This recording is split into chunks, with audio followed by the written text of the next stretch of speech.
Welcome to the Backyard Professor videos.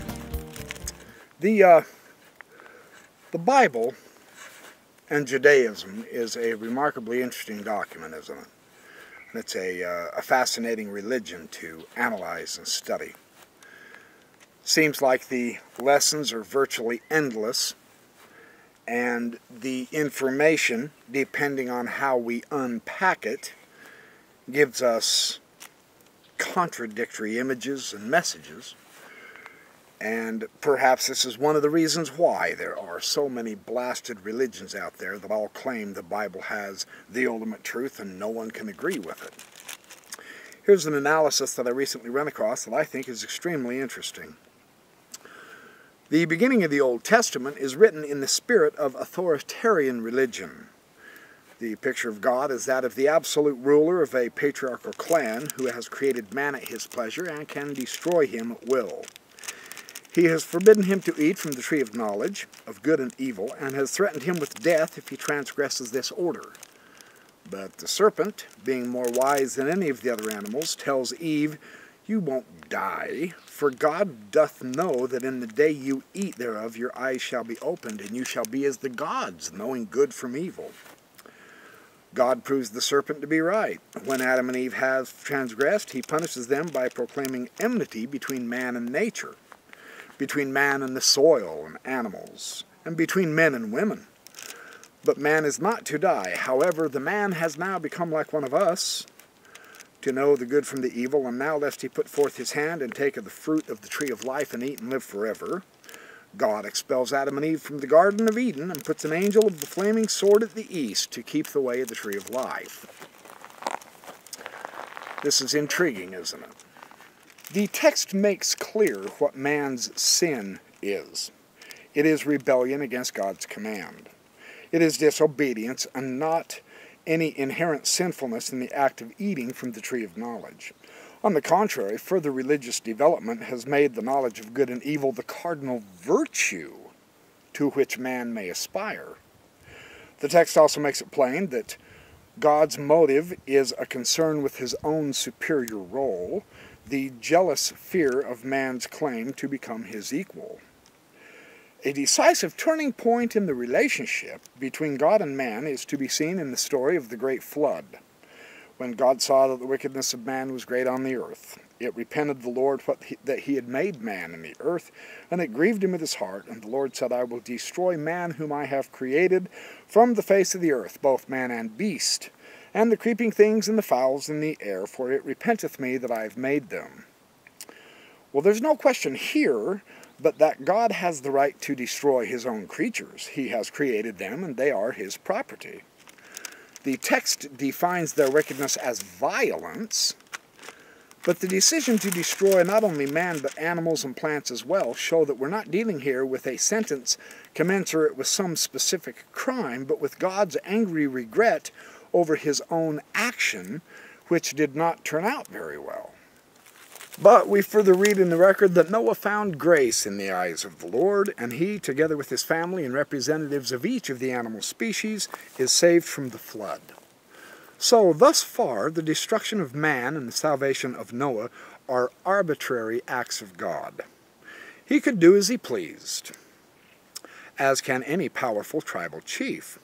But after a covenant is concluded between God and man, in which God promises that neither shall all flesh be cut off any more by the waters of a flood, and God obligates himself never to destroy all life on earth, and man is bound to the first and most fundamental command of the Bible, "Thou shalt not kill."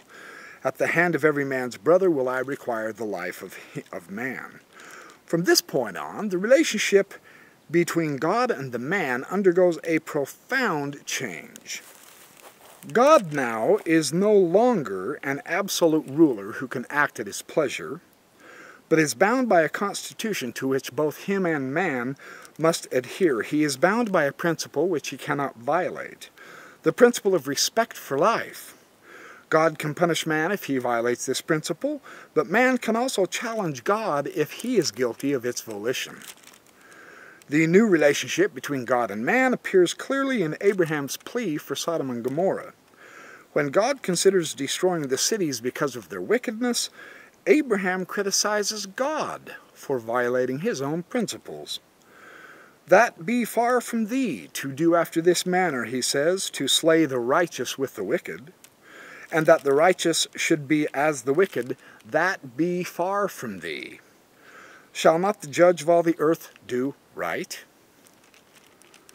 Now, the difference between the story of the fall and this argument is great indeed. There, man is forbidden to know good from evil, and his position toward God is that of submission, or sinful disobedience, whichever man chooses.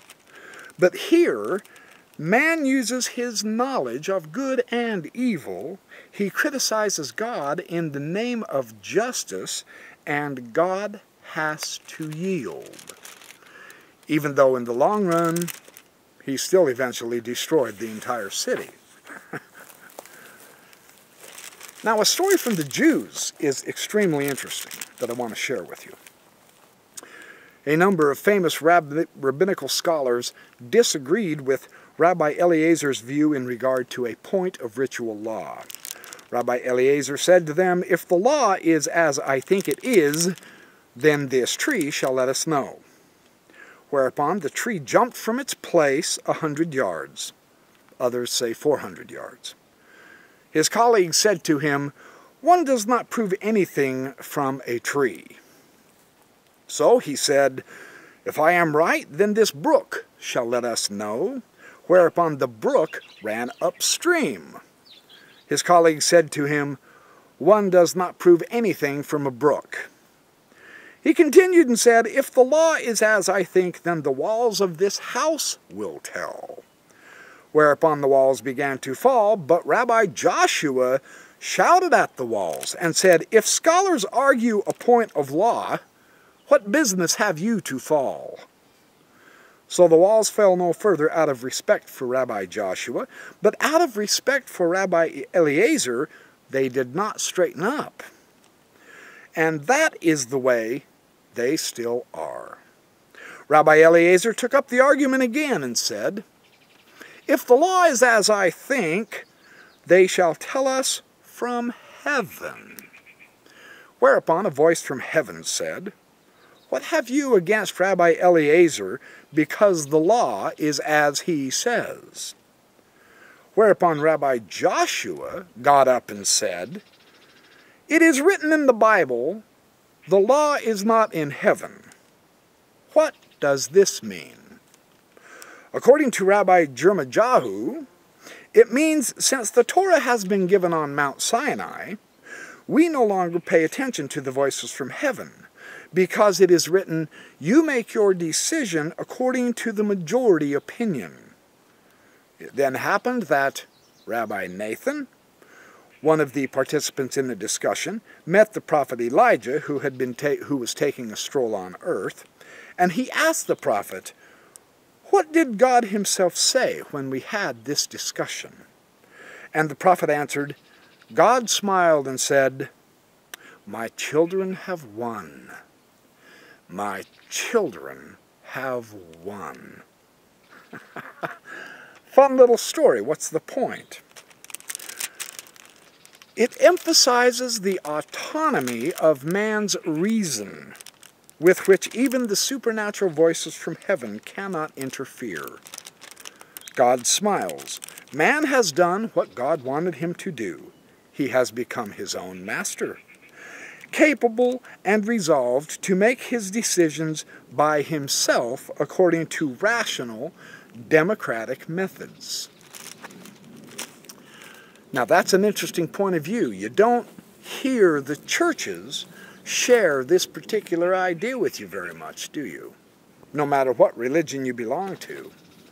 They want us to think that the only possible way to ever learn and to be righteous and to be good in the eyes of God is to simply obey.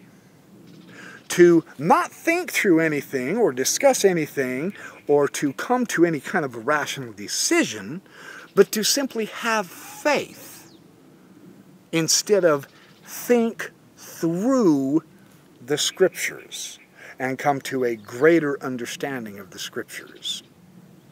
So that's a lesson that I believe Judaism can teach all of us, is that it's okay to use our brains.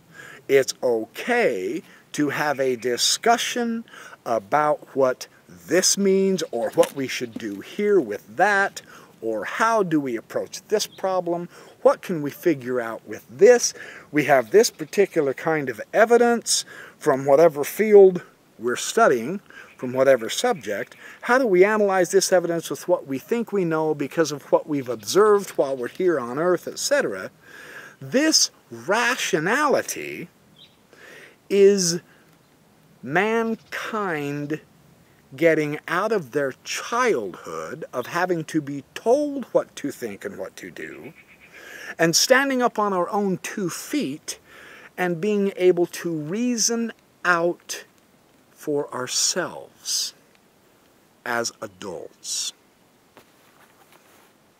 That's quite a lesson, isn't it? It's because of our minds that God has created that we actually have the ability to reason, to think, to understand, to disagree, to find evidence for certain propositions and come to a truth, even if that truth contradicts the Scripture of the revelation from Sinai, or the Old Testament, or the New Testament, or the Book of Mormon, or the Doctrine and Covenants, or the Pearl of Great Price, or the Quran, or the Bhagavad Gita, or the Upanishads.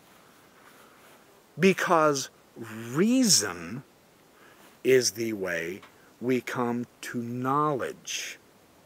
Using the mind is the key, because that's the greatest part of God's creation of us. Not the heart, the mind. So thanks for watching my videos, and I will see you in the next videos. And once again, have a great, super duper happy, wonderful, awesome, fulfilled, and rationally thought out, intelligent, intellectual life.